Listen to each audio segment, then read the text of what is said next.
Seorang gadis miskin yang hanya ingin menyelamatkan ibunya, mendapat tawaran dari pria kaya yang kehilangan ingatan. Tapi siapa sangka, mereka punya masa lalu yang sama, dan cinta yang tak pernah benar-benar hilang.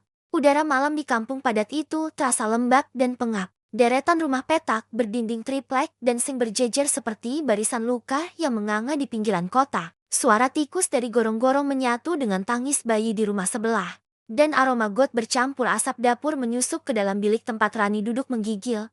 Memegangi tangan ibunya yang terkulai lemah. Wajah Salma, ibunya, tampak pucat dan basah oleh keringat dingin.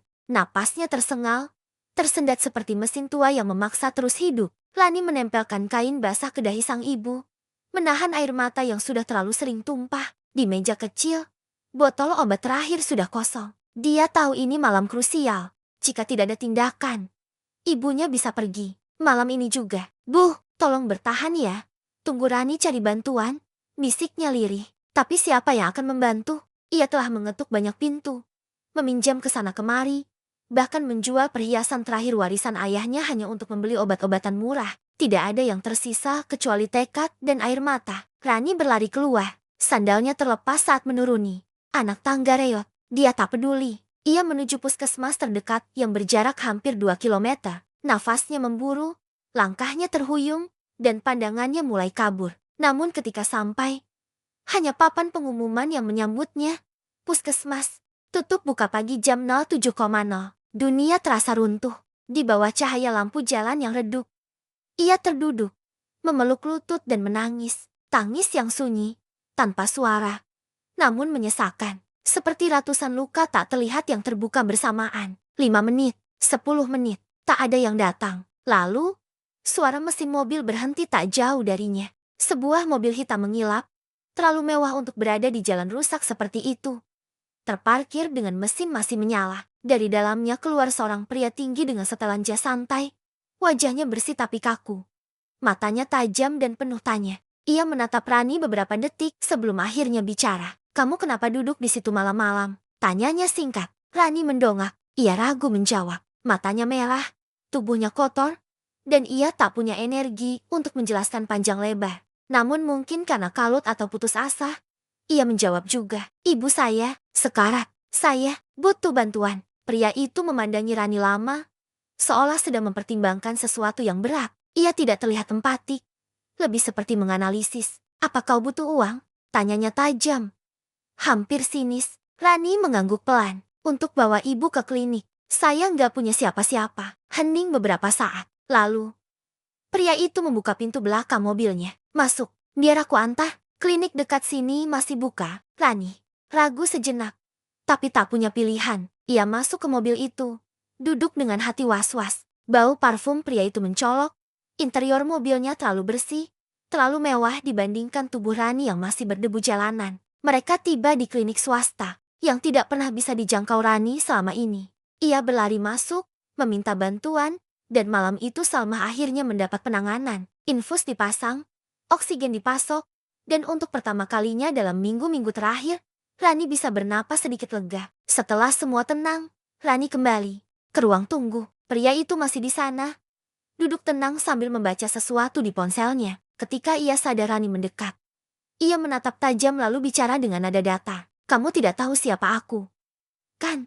Rani menggeleng pelan. "Aku Arga," ucapnya pendek, "dan aku butuh seseorang untuk mengurus ibuku." Rani mengerutkan dahi. "Ibuku lumpuh. Sudah 2 kali ganti perawat. Tapi mereka semua gagal bikin dia tenang. Kamu berbeda. Caramu tadi bicara tentang ibumu. Caramu menangis. Aku tahu kamu bisa merawat seseorang bukan karena dibayar." Rani masih diam. "Aku akan bayar kamu. Tinggal di rumahku, rawat ibuku. Sebagai gantinya, semua biaya ibumu aku tanggung. Mulai malam ini." Kata-kata itu terasa seperti jebakan dan harapan sekaligus. Rani ingin percaya, tapi hidup mengajarkannya untuk tak mudah terbujuk. Ia menatap mata pria itu dingin, lurus, tapi tidak jahat. "Kenapa saya?" bisiknya. Arga mengangkat bahu. "Mungkin karena aku sudah lelah cari orang yang bekerja dengan hati. Atau mungkin karena kamu muncul di waktu yang tepat." Dan disitulah malam yang panjang itu berakhir. Di dalam klinik kecil dengan suara alat medis berdenting dan kesepakatan yang tak pernah ia duga akan datang. Rani menatap langit yang mulai redup. Dan untuk pertama kalinya dalam waktu lama, ia merasa seberkas kecil cahaya mulai menyusup ke hidupnya. Namun ia tak tahu bahwa cahaya itu datang dari masa lalunya sendiri.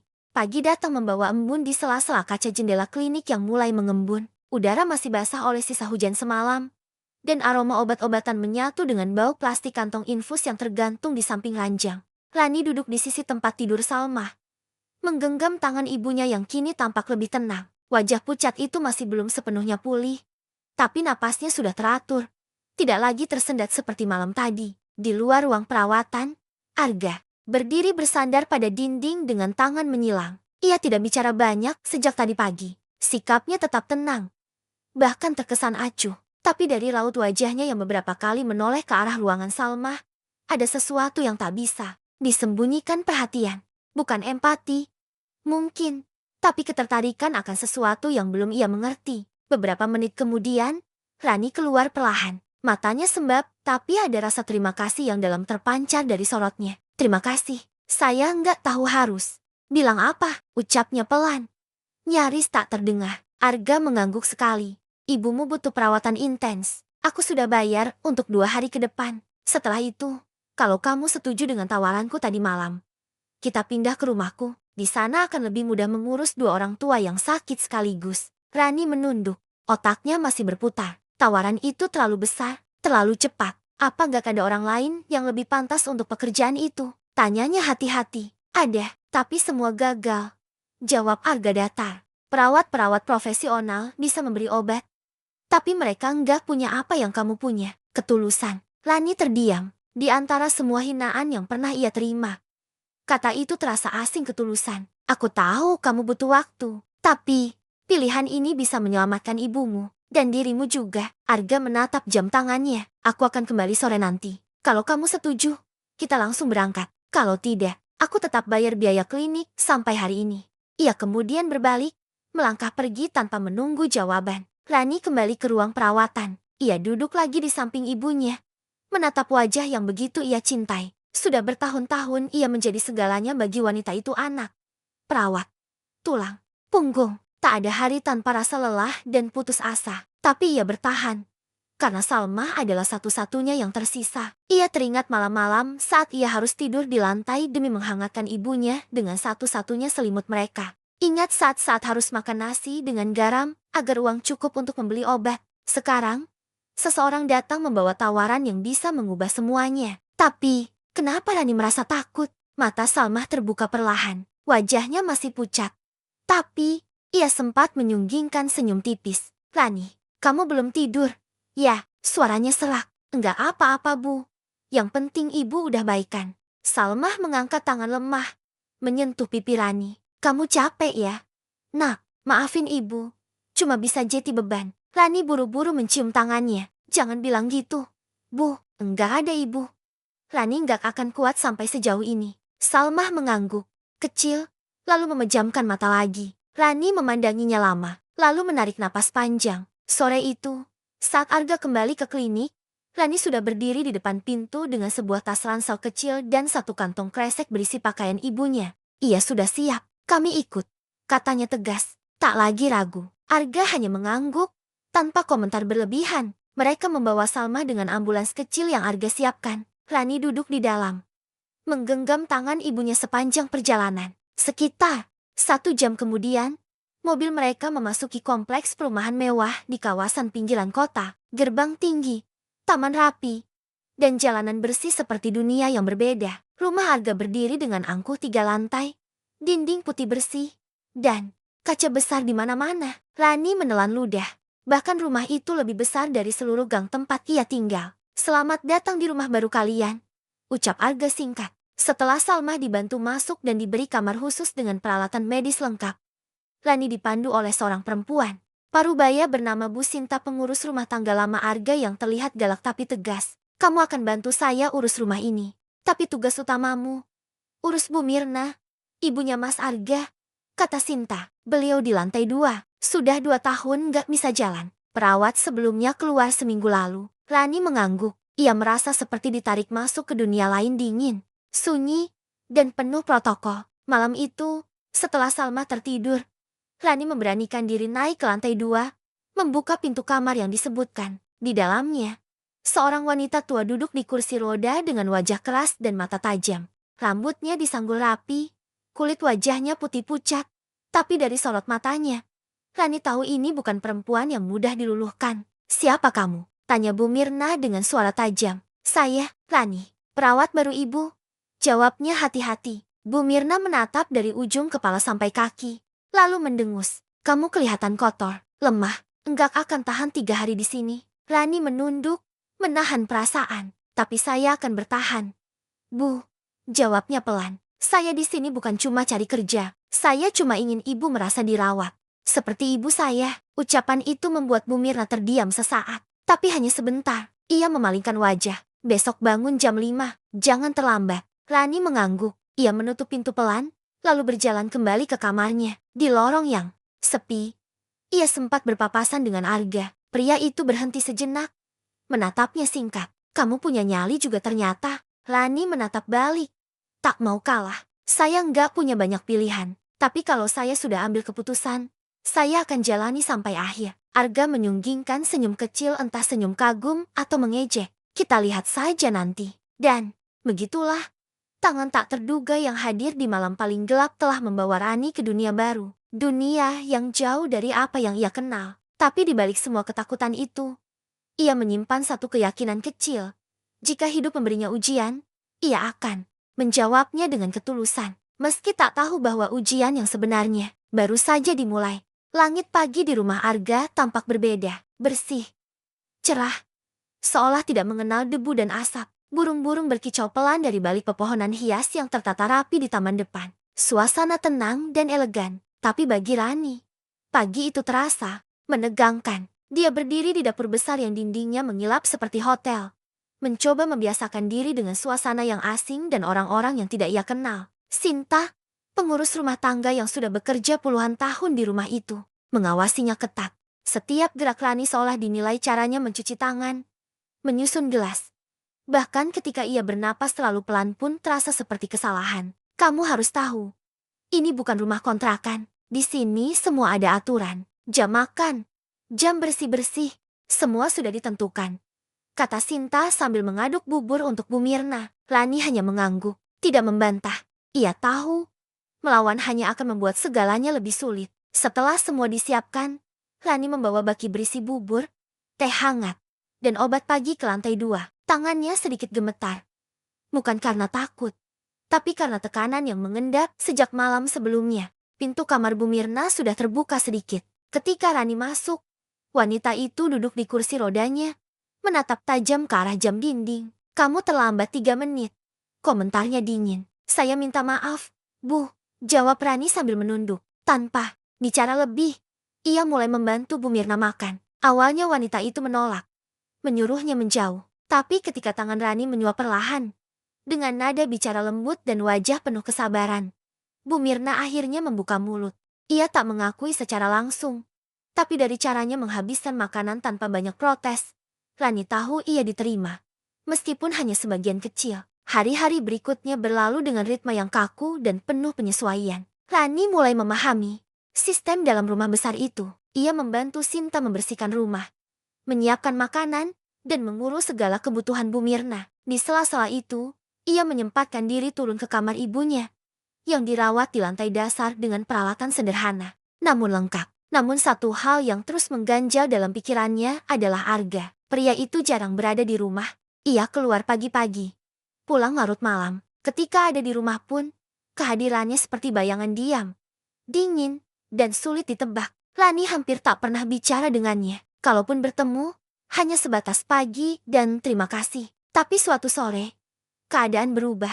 Rani sedang menyapu teras belakang ketika tanpa sengaja mendengar suara Arga sedang berbicara lewat telepon. Suaranya terdengar kesal. "Aku tahu ini semua aneh, tapi kenapa ingatan itu makin sering muncul? Setiap malam mimpi yang sama. Gadis kecil, kalung karet, lari di jalan kampung. Aku bahkan gak tahu siapa dia." Rani menghentikan sapuannya. Ia tidak bermaksud menguping, tapi suara itu terlalu jelas untuk diabaikan. "Aku gak tahu kenapa wajahnya selalu kabur, tapi rasanya aku kenal. Mungkin ini efek dari kecelakaan itu. Mungkin terapi yang kemarin membuka sesuatu." Jantung Rani berdegup cepat. Ia tidak paham sepenuhnya, tapi kalimat gadis kecil dan kalung karet terasa anehnya akrab. Seperti potongan masa lalu yang juga pernah ia simpan. Malam itu, saat semua penghuni rumah tertidur, Rani membuka kotak kecil dari ranselnya. Di dalamnya ada dua benda yang selalu ia bawa sejak dulu.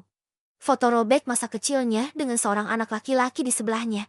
Dan potongan kalung karet berwarna merah yang bertuliskan, Rani dan Dimas sahabat selamanya. Ia menatapnya lama. Dimas, nama itu adalah kenangan, luka, dan harapan yang sudah lama ia kubur. Anak laki-laki yang selalu membelanya saat diolok-olok teman-teman sekolah. Yang mengantar pulang dengan sepeda kecil butut. Yang menghilang tiba-tiba setelah kecelakaan.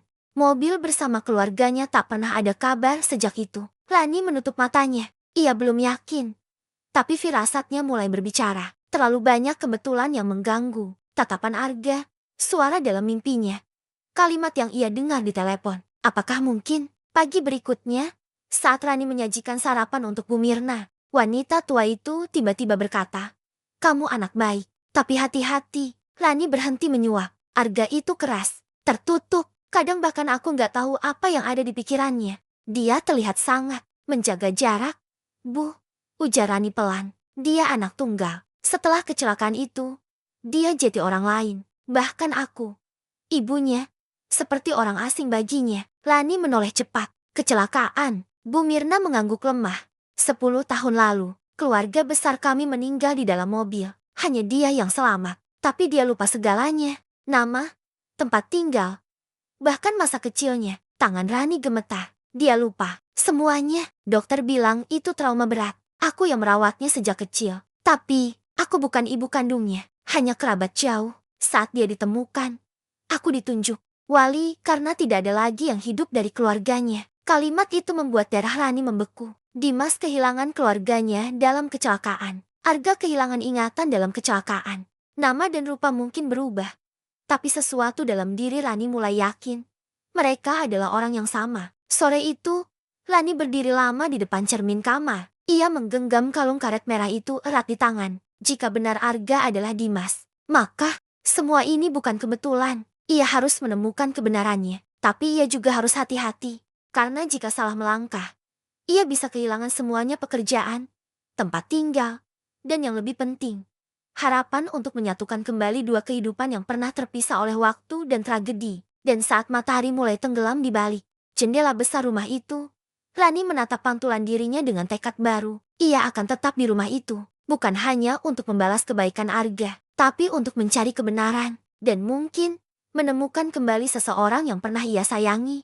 Rani duduk di sudut taman belakang rumah besar itu, di bawah pohon tabebuya yang belum berbunga. Sinar matahari sore menembus selada daunan, memantul pelan di rambutnya yang terikat sederhana. Tangannya menggenggam erat kalung karet merah yang hampir usang.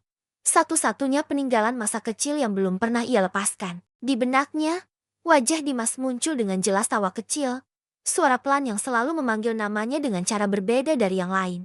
Dan sekarang, semua kenangan itu mulai berdempetan dengan sosok Arga yang dingin dan penuh misteri. Sejak mendengar pengakuan Bu Mirna soal kecelakaan dan hilangnya ingatan Arga, hati Rani bergolak. Ia tidak berani langsung menanyakannya. Terlalu berisiko. Jika ia salah, ia bisa kehilangan tempat tinggal dan biaya pengobatan untuk ibunya. Tapi jika benar, maka yang sedang berdiri tepat di atas rumah itu adalah seseorang yang dulu sangat ia cintai dan rindukan. Hari-hari di rumah Arga terus berjalan dengan ketegangan terselubung. Rani tetap menjalankan tugasnya, merawat Bu Mirna dengan penuh kesabaran, mengurus kebutuhan rumah, dan menjaga ibunya sendiri yang masih lemah.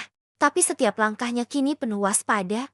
Setiap interaksi dengan Arga mengandung pertanyaan diam yang belum terjawab. Sore itu, saat hujan deras mengguyur kota, Arga pulang lebih awal. Ia masuk rumah tanpa banyak bicara, menaruh jasnya di gantungan, dan langsung menuju ruang kerja. Namun, di depan tangga, ia melihat Rani sedang memijat kaki Bu Mirna. Arga berhenti sejenak, matanya mengamati gerakan tangan Rani pelan, lembut, seperti seorang anak yang memijat ibunya sendiri. Bu Mirna tertidur, terlihat lebih damai dari biasanya. Ada sesuatu dalam pemandangan itu yang membuat dada Arga terasa berat. Ia tidak mengerti kenapa. Ia tidak mengenal Rani, tidak tahu masa lalunya. Tapi entah mengapa, keberadaan gadis itu Di rumah ini seperti mengisi ruang kosong yang selama ini tidak ia sadari ada. Beberapa hari kemudian, Sinta meminta Rani membantunya membersihkan gudang di lantai 3. Ruangan itu sudah bertahun-tahun tidak disentuh berdebu. Penuh kotak-kotak karton dan koper tua. Saat sedang mengangkat satu kotak, Rani menemukan sebuah album foto berbalut kulit coklat, tertutup debu tebal. Ia membuka perlahan, dan jantungnya nyaris berhenti. Foto-foto itu, wajah seorang anak laki-laki dengan senyum lebar, memakai seragam sekolah dasar, berdiri di samping seorang gadis kecil berambut pendek. Rani, itu dirinya. Tak salah lagi. Ia mengenali senyum canggung itu. Kaos, kaki yang selalu kedodoran, dan latar rumah kayu tua di belakang. Halaman berikutnya lebih mengejutkan. Sebuah surat dengan tulisan tangan kecil. Untuk Rani, sahabat terbaikku, kalau aku besar nanti, aku akan jadi orang kaya dan beli rumah paling besar buat kita tinggal berdua. Di bawahnya tertulis nama Dimas. Rani nyaris menjatuhkan album itu. Tangannya gemetar, nafasnya berat. Bukti itu terlalu jelas untuk diabaikan. Tapi kenapa album ini ada di rumah Arga? Apakah selama ini Arga menyimpannya, tapi pura-pura tidak tahu? Atau, apakah ia memang tidak pernah tahu bahwa kenangan ini miliknya sendiri? Malamnya, Rani menyelinap ke perpustakaan kecil dekat ruang kerja Arga. Ia meletakkan album itu di meja, berharap Arga menemukannya. Ia ingin menguji apakah pria itu akan bereaksi. Apakah ada sesuatu dalam album itu yang menyentuh ingatannya. Dan benar, keesokan harinya, Rani menemukan album itu tidak lagi di tempatnya. Tapi tidak ada kata-kata dari Arga. Tidak ada ekspresi berbeda. Ia tetap tenang, dingin, dan sulit ditebak. Tapi malam harinya, Rani mendengar suara keras dari lantai 2 suara. Lemari dibanting, langkah tergesa, dan akhirnya, tangisan. Arga menangis, tangisan dalam ruang gelap yang tidak ditujukan pada siapa-siapa. Tangisan yang tertahan bertahun-tahun. Mungkin sejak hari ia kehilangan keluarganya dan seluruh masa lalunya. Beberapa hari setelah itu, sikap Arga berubah. Ia mulai lebih sering di rumah. Ia menatap Rani dengan pandangan berbeda masih penuh tanya, tapi lebih lembut. Suatu sore, ia menghampiri Rani yang sedang menyiram bunga. "Kamu kenal seseorang bernama Dimas?" Tanyanya mendadak. Rani hampir menjatuhkan selang airnya, tapi ia menahan diri. "Iya," jawabnya pelan. "Dia, sahabat masa kecil saya." "Dia seperti apa?" Suara Arga terdengar rapuh. "Baik, lucu, ceroboh, tapi selalu jaga saya. Dia pernah bilang mau bangun rumah buat saya, biar saya enggak kehujanan lagi." Arga menatap langit. Hujan gerimis baru saja turun. Ia menoleh, pandangannya dalam. "Kalau kamu ketemu dia lagi, kamu bakal marah karena dia hilang." Rani menunduk. "Saya mungkin akan sedih, tapi nggak akan marah, karena saya yakin dia pasti punya alasan." Arga tak berkata apa-apa. Ia hanya mengangguk pelan, lalu pergi begitu saja. Tapi Rani tahu percakapan itu bukan sekadar basa-basi. Ada sesuatu yang mulai bergerak di dalam pria itu. Ingatan, mungkin, atau hati yang perlahan menemukan kembali jalannya. Malamnya, Rani duduk di ranjang sambil menatap album yang kini ia simpan kembali. Ia membuka halaman terakhir. Di sana ada potret dirinya dan Dimas sedang duduk di bawah pohon mangga, tersenyum malu-malu. Di bawahnya tertulis, "Rani dan Dimas sahabat selamanya." Ia mengusap tulisan itu dengan ujung jarinya. Tangannya gemetar. Ia tahu waktu yang tepat akan datang, waktu di mana semuanya akan terbuka. Tapi ia juga tahu, luka Arga belum sembuh. Ia tidak bisa memaksanya untuk ingat, untuk percaya, atau untuk menerima. Yang bisa ia lakukan sekarang hanyalah bertahan, menjaga jarak, menjaga rasa. Karena luka yang belum selesai hanya bisa disembuhkan oleh waktu dan oleh ketulusan yang diam-diam terus menunggu. Hujan baru saja reda. Udara sore itu menyisakan bau tanah basah yang menyelinap masuk melalui jendela-jendela besar rumah Arga. Rani duduk di kursi rotan kecil di depan kamar ibunya. Ia sedang melipat baju-baju bersih sambil melamun.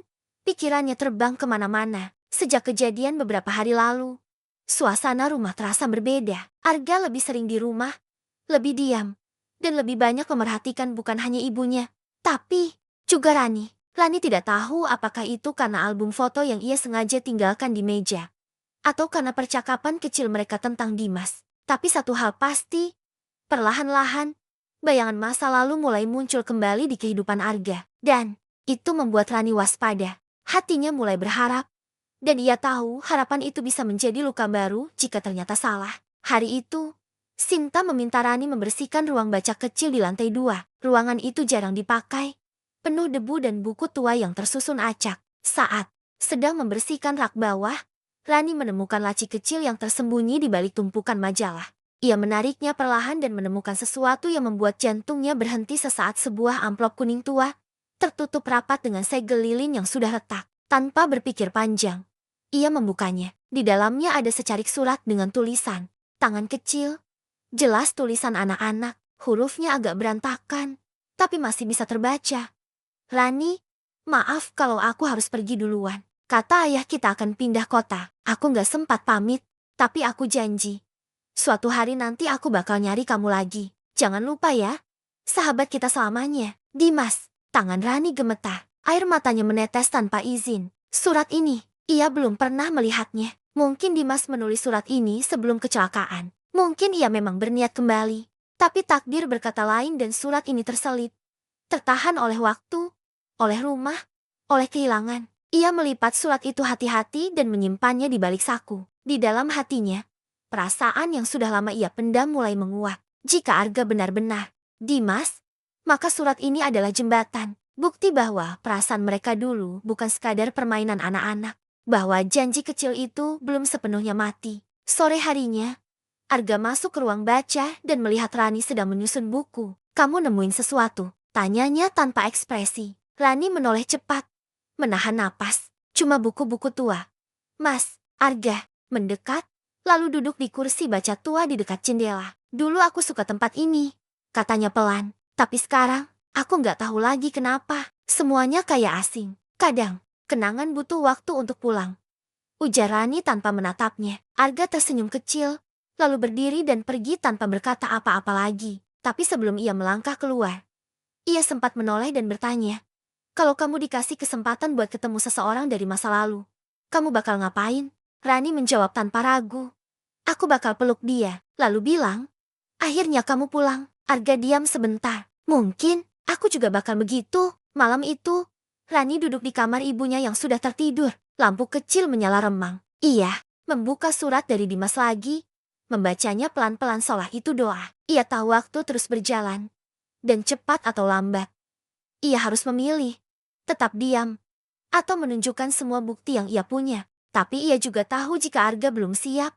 Mengungkapkan semuanya hanya akan membuat luka lama kembali menganga. Tapi semesta ternyata tidak ingin menunggu. Keesokan harinya, Bu Mirna mendadak jatuh dari kursi rodanya. Rani yang pertama kali menemukan. Ia berteriak memanggil Sinta dan Arga. Dengan panik, mereka membawa Bu Mirna ke kamar dan memanggil dokter. Selama proses itu, Arga terlihat panik untuk pertama kalinya. Tangannya gemetar, suaranya meninggi, dan matanya basah. Kenapa bisa jatuh? Bentaknya. Saya nggak tahu. Tadi saya tinggal ke dapur cuma sebentar, jawab Rani ketakutan. Tugas kamu cuma satu, jaga dia. Tangisan Rani pecah seketika, bukan karena amarah Arga, tapi karena rasa bersalah dan tekanan yang selama ini ia tahan. Ia berlari keluar, menahan isak sambil memeluk dadanya sendiri. Ia merasa gagal, merasa hancur, dan untuk sesaat, ia ingin menyerah. Namun malamnya, saat semua sudah tenang, Arga datang ke kamarnya. Ia mengetuk pintu perlahan. Rani membukanya dengan mata bengkak. Aku minta maaf, ucap Arga pelan. Aku enggak seharusnya bentak kamu. Tadi, Rani hanya mengangguk. Ia terlalu lelah untuk bicara. Aku belum terbiasa merasa takut kehilangan orang. Lanjutnya, dan tadi, saat ibu jatuh, aku merasa semua kenangan yang masih ada di hidupku bisa hilang lagi. Rani menatapnya, kali ini dengan mata yang penuh pengertian. Dan entah kenapa, ia merasa ini adalah momen yang tepat. Tanpa berkata apa-apa, ia menyerahkan surat Dimas itu pada Arga. Arga menerimanya dengan ragu. Ia membuka dan membaca. Lama, sangat lama, matanya berkaca-kaca, tangannya gemetar. Ini, tulisan aku, bisiknya. Rani mengangguk. Dulu kamu selalu salah tulis huruf R, tapi kamu bilang, itu tanda kalau kamu gak akan pernah lupa namaku. Arga mendekap surat itu. Ia duduk di lantai, menatap kosong ke dinding. Rani menunggu. Ia tahu, saat itu Arga sedang berperang dengan pikirannya sendiri. Mencari celah di antara kabut ingatan. Mencoba menyusun ulang keping-keping yang pernah hilang. Dan saat air matanya jatuh ke lantai, Rani tahu kepingan itu mulai menyatu kembali. Malam itu langit begitu tenang. Seolah ikut menahan napas menyaksikan perubahan yang mulai terjadi. Di dalam kamar yang remang, Arga duduk sendiri memandangi surat dari masa lalu yang baru saja ia terima dari Rani. Kertas itu mungkin usang, namun isinya membakar ulang perasaannya seperti suara yang diputar ulang dari dalam hatinya sendiri. Ia membaca berulang-ulang tulisan itu. Kalau aku besar nanti, aku bakal nyari kamu lagi. Lalu potongan lain. Jangan lupa ya, sahabat kita, selamanya. Mata Arga berkaca-kaca. Tapi bukan karena duka, ini kebingungan. Gemuruh dalam dadanya terasa asing, tapi juga sangat familiar. Sejak hari kecelakaan, memorinya terpotong seperti pita kaset yang rusak. Ia tahu ada masa kecil di sana, tapi semuanya kabur. Dan kini, kata demi kata dari surat itu menyibak kabut dengan pelan. Pagi harinya, Arga bangun lebih awal dari biasanya. Ia tidak pergi ke kantor. Sebaliknya, ia berjalan mengelilingi rumah seperti orang yang baru melihat semuanya untuk pertama kali. Ia masuk ke gudang, membuka laci-laci lama, membongkar kotak penuh barang-barang masa kecil yang dulu tak pernah ia pedulikan. Di salah satu kotak, ia menemukan boneka kecil dari kain flanel bernama Si Bulu, yang dulu katanya selalu dipinjam oleh Dimas untuk dipinjamkan pada sahabat kecilnya. Ada juga potongan komik bekas, dan sebuah gelang karet merah yang warnanya sudah memudar. Tertulis di situ, huruf-huruf tergores pelan. Rani dan Dimas S. Berarti sahabat selamanya. Arga duduk di lantai gudang, memegangi gelang itu lama sekali. Sekarang, ia tak hanya percaya, ia ingat. Kilasan demi kilasan mulai muncul. Tangan kecil menggandengnya menyeberang jalan. Tawa di bawah pohon mangga. Suara yang memanggil namanya bukan Arga, tapi Dimas. Dan gadis itu, wajahnya. Ya, sekarang ia sadar. Rani. Siang itu, Arga berdiri di depan kamar Rani. Ia mengetuk pintu dengan hati yang berdegup cepat. Ketika pintu dibuka, Rani muncul dengan wajah cemas. Tapi sebelum ia sempat berkata apa-apa, Arga mengambil kalung karet merah dari saku jaketnya, lalu menunjukkan gelang karet di tangannya. Kamu simpan ini?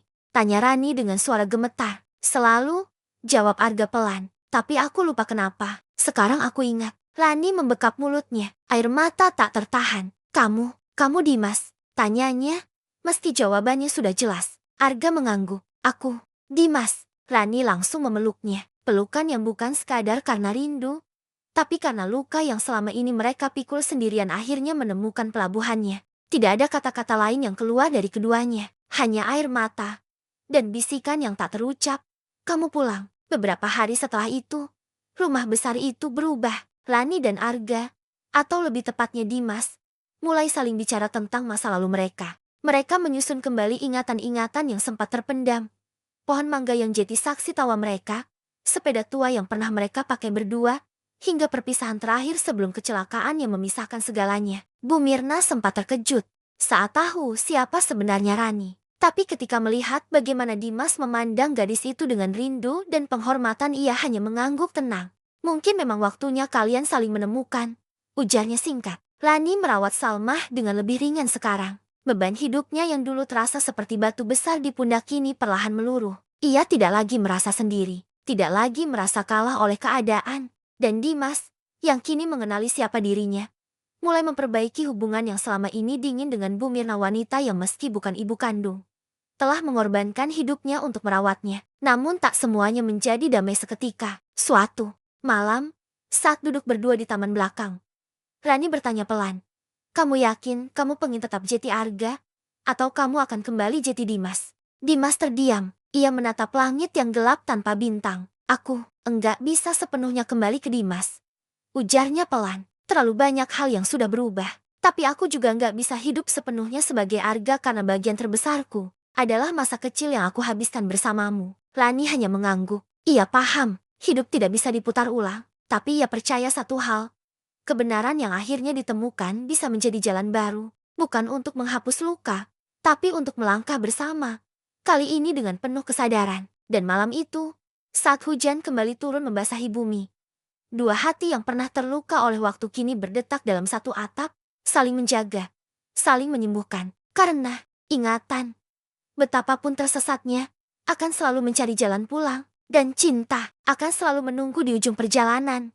Seminggu telah berlalu sejak kebenaran itu terkuak. Arga atau Dimas, kini berdiri di antara dua nama, dua identitas, dan dua masa yang berbeda. Ia lebih tenang, namun juga lebih gelisah. Sejak ingatan masa kecilnya kembali, rasa rindu akan siapa dirinya dan siapa Rani dalam hidupnya semakin dalam.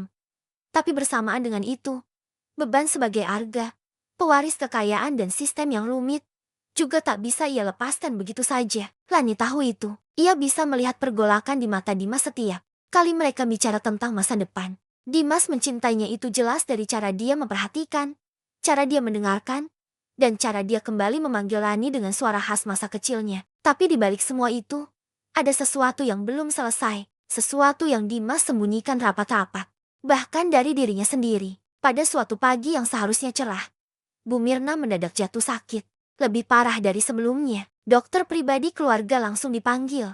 Dan suasana rumah kembali tegang. Dimas, yang selama ini selalu terlihat tenang, kini benar-benar panik. Ia duduk di tepi ranjang ibunya dengan wajah pucat, menggenggam tangan wanita yang telah merawatnya sejak kehilangan segalanya. Rani ikut berjaga. Ia menyiapkan segala kebutuhan medis, mengompres, bahkan memijat tangan Bu Mirna yang mulai dingin. Dalam keadaan setengah sadar, Bu Mirna memanggil nama yang membuat dada Rani mencelos. Dimas, nak, jangan tinggalin ibu ya. Dimas terdiam. Ia menatap wajah tua itu, lalu mengangguk dengan suara parau. Aku di sini.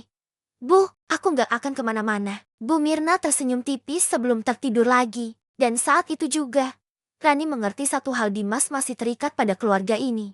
Bukan oleh darah, tapi oleh utang kasih sayang. Malamnya, di taman belakang rumah, Rani dan Dimas duduk berdua. Sunyi, angin bergerak pelan. Di antara mereka, ada keheningan yang belum terpecahkan. Aku tahu kamu bingung, ujar Rani membuka suara. Dimas menatap tanah. Aku ngerasa kayak orang yang berdiri di dua jembatan. Satu mengarah ke masa kecil, satu lagi ke hidup yang sekarang. Kamu bisa pilih, Dim, tapi aku gak akan maksa. Kamu bukan anak kecil lagi. Aku pun bukan Rani yang dulu selalu kamu bonceng pulang sekolah. Dimas tertawa kecil. Getir, tapi kamu tetap gadis yang aku janjikan rumah. Kan? Rani tersenyum, menatap matanya dalam-dalam. Rumahnya udah ada, tapi penghuninya yang masih ragu buat tinggal. Mereka terdiam lagi. Lalu, Dimas mengeluarkan sebuah amplop dari saku jaketnya. Ia menyerahkannya pada Rani. Ini surat perwalian. Aku udah siapkan semua jika suatu saat Ibu Mirna nggak ada. Tanggung jawab rumah ini tetap jalan. Tapi aku nggak yakin aku masih bisa jadi Arga sepenuhnya setelah itu. Rani membuka amplop itu, menatapnya tanpa banyak kata. Semua legal. Semua sah. Jeti, kamu mau pergi? Belum tahu. Tapi mungkin, setelah semua ini selesai, aku akan cari tempat baru. Mungkin kembali ke kampung tempat kita dulu main layangan. Buka bengkel sepeda. Sederhana aja. Enggak butuh rumah mewah. Asal ada kamu. Rani menutup amplop itu, lalu menatap mata Dimas yang kini terlihat lebih jujur dari sebelumnya. Aku nggak butuh janji, Dim. Tapi kalau kamu benar-benar mau pulang, kamu nggak harus cari rumah. Karena aku udah jadi rumahnya kamu. Dimas menunduk. Matanya berkaca-kaca. Ia menghela napas berat, lalu menggenggam tangan Rani erat-erat. Terima kasih udah nunggu aku. Beberapa hari kemudian, Bu Mirna kembali membaik. Tapi sesuatu berubah. Ia tampak lebih tenang, seolah sudah siap melepaskan semua yang selama ini ia genggam. Suatu malam, ia memanggil Rani ke kamarnya. Kamu orang baik, Rani, dan aku percaya kamu tahu siapa Dimas sebenarnya. Rani mengangguk pelan. Saya tahu, Bu, tapi saya juga tahu dia nggak akan ninggalin ibu. Bu Mirna tersenyum kecil. Aku yang seharusnya mundur. Rani, hidup Dimas terlalu besar untuk dibentuk dari luka. Kamu yang bisa sembuhkan dia. Rani tercekat. Saya enggak minta apa-apa, Bu. Tapi kamu kasih segalanya. Balas Bu Mirna pelan. Jaga dia, Rani, dan bawa dia pulang. Kalau saatnya tiba, hari demi hari, Dimas semakin terlihat ringan. Ia mulai tertawa kecil saat menyiram bunga. Mulai membaca buku-buku lama yang dulu ia abaikan. Bahkan mulai membenahi sepeda tua peninggalan ayah Bu Mirna. Dan pada suatu pagi, ia memanggil Rani ke taman, sambil menunjuk pohon tabebuya yang baru saja mulai berbunga. Pohon ini, dulu kamu tanam? Ya, Rani tertawa kecil. Iya, benihnya. Aku curi dari halaman sekolah. Kalau gitu, aku yang rawat sampai besar. Mereka berdiri berdampingan, memandang langit yang cerah. Di antara dua nama, dua masa, dan dua luka, Mereka akhirnya menemukan satu tujuan, menyembuhkan, dan memulai kembali. Tapi justru saat semuanya terasa damai, angin baru berembus membawa kabar yang bisa merobek segalanya. Surat dari luar kota datang, berkop pengacara, dan di dalamnya tertulis satu kalimat yang mengguncang fondasi baru yang sedang mereka bangun. Pemilik sah rumah dan seluruh aset milik keluarga Arga ditemukan hidup. Ia adalah saudara kandung yang selama ini hilang. Rani menatap Dimas dengan wajah panik. Dimas terdiam, dan badai pun kembali datang. Surat dari firma hukum itu terbuka lebar di atas meja kerja Arga atau Dimas. Rani berdiri di belakangnya. Wajahnya pucat. Matanya tak lepas dari baris demi baris kalimat yang seolah menampar mereka dari segala arah. Dengan ini kami menyampaikan bahwa pihak klien kami, Reza Hartanto, merupakan ahli waris sah atas rumah dan aset keluarga almarhum Tuan Baskara.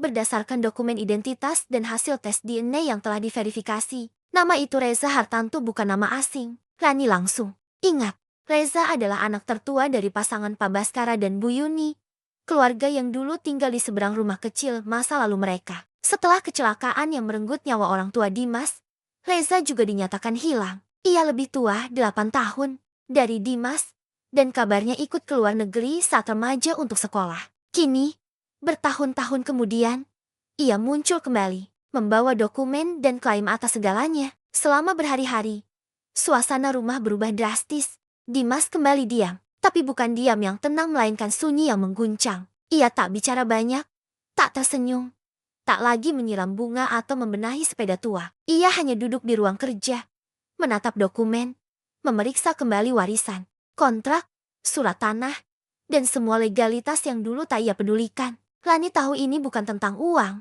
Dimas tidak pernah mengejar harta itu, tapi kehilangan rumah ini. Kehilangan satu-satunya tempat yang jadi sisa dari masa kecil dan masa depannya adalah kehilangan jati diri untuk kedua kalinya. Dan lebih buruk dari itu, ia merasa tidak pantas. Seolah hidup sebagai Arga selama ini hanyalah pinjaman, dan sekarang waktunya dikembalikan. Dia benar.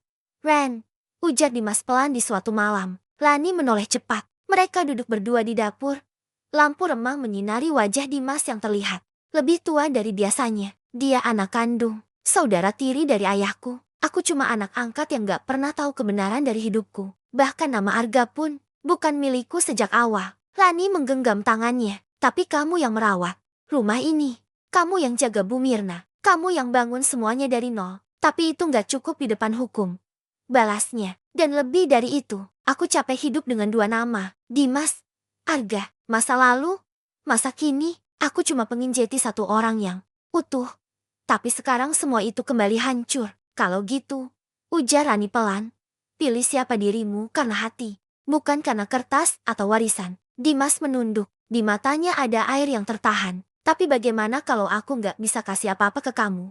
Len, enggak ada rumah, enggak ada nama, enggak ada jaminan. Hanya aku yang sisa. Rani menggeleng, pelan, lalu menyentuh dadanya. Yang aku butuh, cuma kamu yang ini, yang sekarang duduk di depanku, yang tetap jaga ibunya meski bukan darahnya, yang tetap ingat janji masa kecilnya. Itu lebih dari cukup. Tapi konflik tak berhenti di sana. Reza datang ke rumah beberapa hari kemudian. Pria berjas rapi itu membawa senyum dingin dan sorot mata penuh perhitungan. Ia tidak kasar, tapi jelas-jelas menegaskan posisinya. Aku nggak datang untuk merampas apapun, ujarnya kepada Dimas dan Bu Mirna. Tapi ini rumah keluarga. Aku cuma menegakkan hak. Kalau kamu mau tinggal di sini, kita bisa atur pembagian.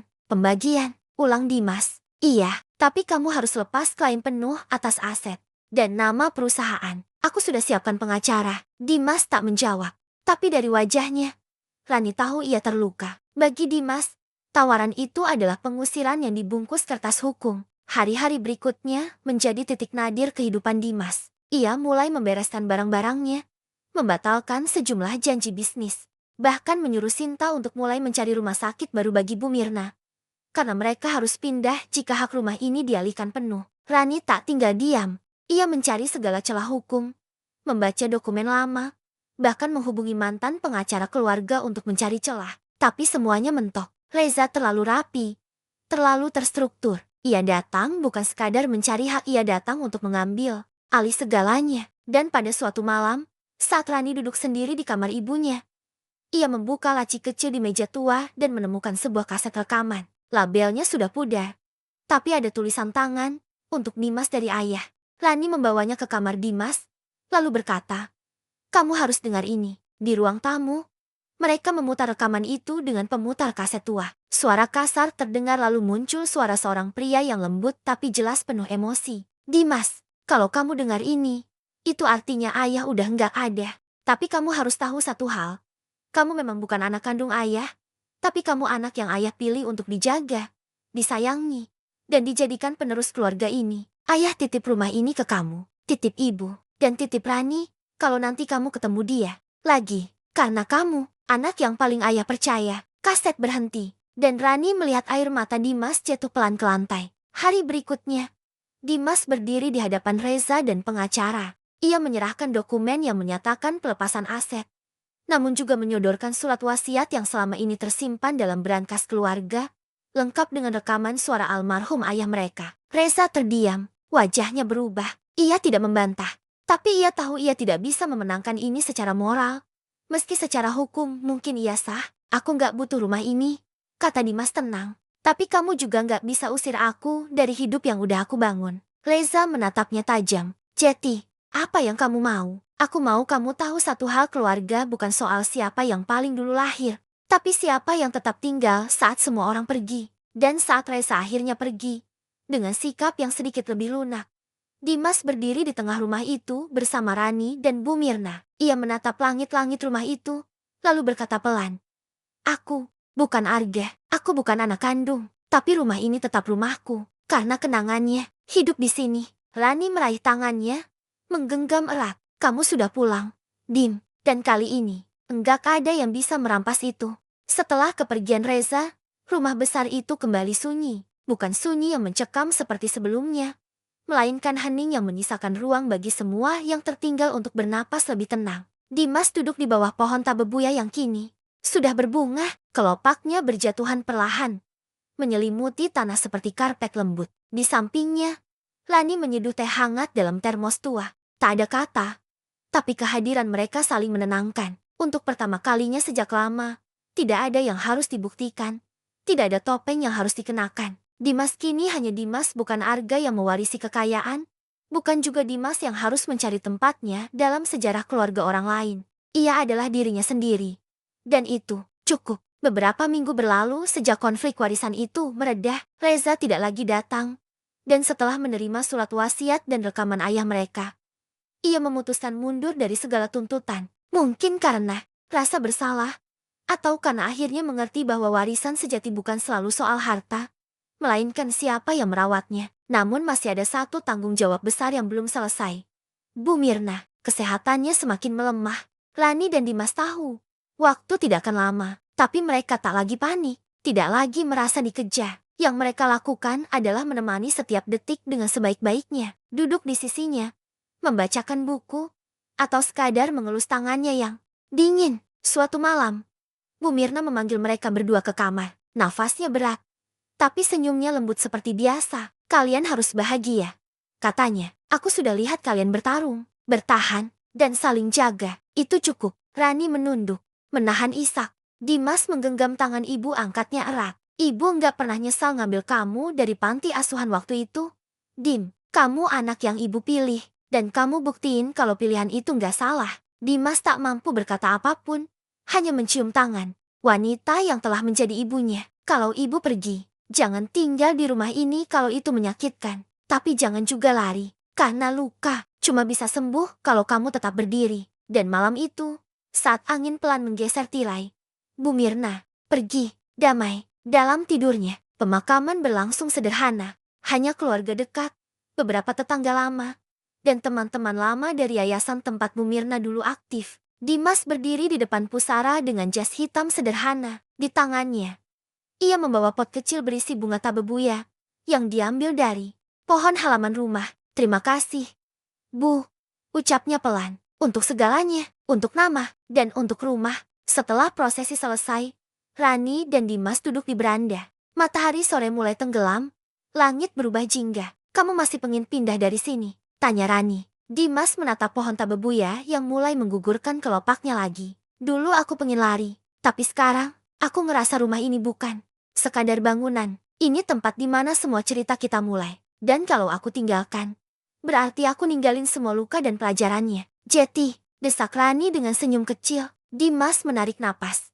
Aku mau tinggal, tapi bukan sebagai Arga. Aku mau balikin semuanya ke akar. Aku mau hidup sebagai Dimas. Rani mengangguk pelan, lalu menyodorkan secarik map berisi berkas. Aku udah bantu urus perubahan nama dan administrasi perusahaan. Nama Arga masih tercatat legal, tapi nama operasional bisa kamu ubah. Dimas membuka map itu. Di atas kertas, tercetak dengan jelas, CV Rumah Dimas. Sebuah perusahaan kecil yang akan ia jalankan sendiri. Bukan raksasa bisnis seperti sebelumnya. Tapi kali ini, tidak ada tekanan, tidak ada pewarisan. Hanya ia, hidup sesuai pilihannya. Nama ini, bisik Dimas, terharu. Bukan soal besar kecilnya usaha, kata Rani. Tapi siapa yang kamu rawat di dalamnya? Dimas menatap Rani. Lama, dan aku juga pengen rawat kamu, ucapnya dengan suara hampir patah. Rani tersenyum, lalu menunduk pelan. Aku tunggu kamu bilang itu sejak lama. Hari-hari berlalu. Rumah besar itu kini berubah fungsi bukan lagi sebagai rumah pribadi mewah, tapi sebagai rumah singgah untuk orang-orang yang kehilangan arah. Bersama Rani, Dimas membentuk komunitas kecil. Mereka membuka ruang bagi remaja dari panti asuhan, ibu tunggal yang kehilangan tempat tinggal, dan anak-anak jalanan yang butuh perlindungan. Pohon tabebuya di halaman tetap tumbuh, dan setiap kali bunga-bunganya gugur, Rani dan Dimas duduk di bawahnya, menceritakan ulang kisah mereka tentang janji masa kecil, luka yang tersimpan, dan nama yang akhirnya kembali ke asalnya. Dan pada suatu malam, Dimas berdiri di halaman dengan kemeja putih sederhana. Di hadapannya, Rani mengenakan baju kurung lembut warna krem, sederhana tapi bersinar. Di tangan Dimas ada kalung karet merah yang dulu pernah ia beri saat kecil. Ia kini menggantinya dengan liontin kecil berukir S. S, singkatan dari sahabat selamanya. Kalau dulu aku janji mau bikin rumah buat kamu, sekarang aku cuma pengen kamu tahu, rumah itu bukan bangunan, tapi aku sendiri. Rani mengangguk, lalu memeluknya pelan. Dan kamu sudah jadi rumah yang lebih dari cukup. Setahun telah berlalu sejak segala badai itu meredah. Rumah besar yang dulu hanya dihuni oleh sunyi, kini menjadi tempat penuh tawa, langkah kaki, dan suara-suara kecil yang menghidupkan dinding-dinding lamanya kembali. Di salah satu ruang yang dulu merupakan perpustakaan pribadi, kini berdiri rak-rak penuh buku donasi dan mainan bekas. Ruangan itu menjadi sudut favorit anak-anak yang datang dari berbagai latar, anak panti, anak jalanan, bahkan remaja yang pernah terjerumus dalam kehidupan keras. Rani mengajar mereka membaca, Dimas mengajari mereka membetulkan sepeda, lampu, atau bahkan komputer rusak yang disumbangkan. Mereka tidak lagi mengejar keuntungan, mereka membangun arti. Dimas, yang kini kembali menggunakan nama aslinya di seluruh dokumen pribadi dan legalitas perusahaan kecilnya, tak pernah menyesali keputusan untuk mundur dari dunia yang dulu ia tinggali. Ia tahu, menjadi Arga hanyalah peran yang diberikan oleh keadaan, tapi menjadi Dimas adalah panggilan jiwanya. Dan kini, saat ia berdiri di depan rumahnya setiap pagi, menyapa para relawan dan anak-anak dengan senyum yang tenang, ia tahu kehidupannya benar-benar dimulai dari sini. Di satu pagi yang cerah, ketika matahari menembus daun-daun tabebuya, Dimas berdiri dengan kotak kecil di tangannya. Ia menunggu Rani yang sedang menyapu halaman depan. Ketika Rani menghampirinya, ia tersenyum. Ada yang mau aku kasih? Rani menatapnya dengan alis terangkat. Apalagi? Dim, jangan bilang kamu mau kasih kunci sepeda lagi. Dimas tertawa. Bukan, tapi kalau kamu nerima ini, kamu bakal punya kunci buat seluruh hidupku. Ia membuka kotak itu, di dalamnya sebuah cincin sederhana dari perak, dihiasi ukiran kecil di dalamnya. Untuk Rani, rumah yang tak pernah hilang. Mata Rani berkaca-kaca. Ia menatap Dimas lama sekali, lalu mengangguk sambil menutup mulutnya dengan tangan. Kamu beneran yakin?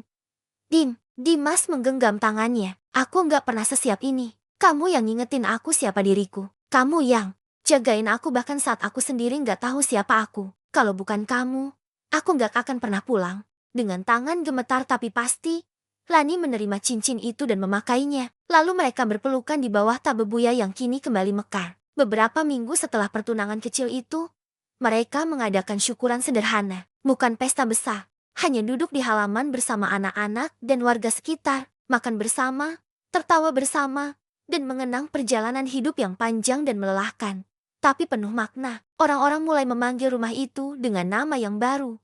Rumah Dimas dan Rani. Bukan karena pelang nama, tapi karena semua orang yang datang ke sana merasakan kehangatan yang sama, sebuah rumah yang tidak pernah menuntut, hanya merangkul. Pada suatu sore, Rani duduk di beranda sambil menulis. Di sampingnya, Dimas sedang memperbaiki sepeda anak-anak yang bannya bocor. Angin pelan berhembus, bunga tabebuya berguguran pelan. Kalau kamu disuruh memilih untuk lahir kembali, tanya Rani, kamu mau hidup seperti ini lagi? Dimas berpikir sejenak, lalu menjawab, kalau akhirnya aku tetap bisa ketemu kamu dan pulang ke rumah ini, aku mau. Rani tersenyum, berarti kamu gak nyesal jadi Dimas? Tidak. Jawabnya mantap, karena Dimas adalah nama yang membawa aku pulang. Mereka saling menatap, lalu tertawa kecil. Tak ada musik, tak ada sorotan cahaya, hanya langit jingga, suara canda anak-anak, dan cinta yang tidak lagi menuntut apapun, hanya ingin tinggal. Dan di halaman itu, di bawah pohon tabebuya yang tetap tumbuh, meski segala musim berganti, mereka tahu rumah tidak pernah benar-benar tentang bangunan. Rumah adalah tempat di mana dua hati akhirnya bertemu, memahami, dan saling menguatkan. Dan rumah itu bernama kita.